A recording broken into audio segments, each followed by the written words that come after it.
మాజీ ఎంపీ గోరంట్ల మాధవ్కు Vijayawada cyber crime పోలీసులు నోటీసులు ఇచ్చారు.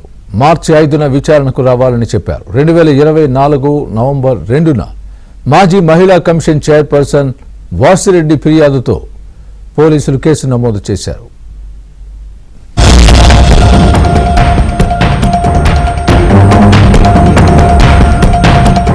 వైసీపీ హయాంలో చెలరేగిపోయిన నేతల భరతం పడుతున్నారు పోలీసులు. పవన్ కళ్యాణ్ పై అనుచిత వ్యాఖ్యలు చేసిన కేసులో పోసాని కృష్ణమురళిని అరెస్ట్ చేసిన పోలీసులు తాజాగా వైసీపీ మాజీ ఎంపీ గోరంట్ల మాధవ్ కు నోటీసులు ఇచ్చారు. అనంతపురంలోని ఆయన నివాసానికి వెళ్లి నోటీసులు ఇవ్వడం సంచలనంగా మారింది.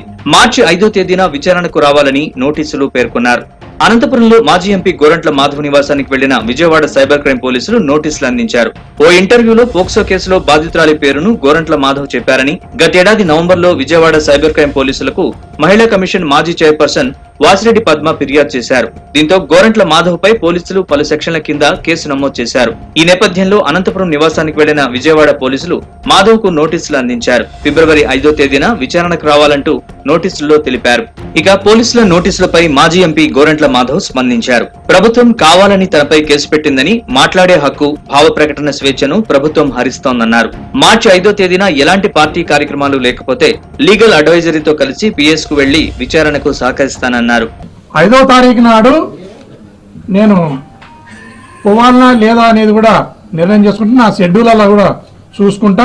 నా షెడ్యూల్లో ఏదైనా ఆ తారీఖు నాడు 5వ తారీఖు నాడు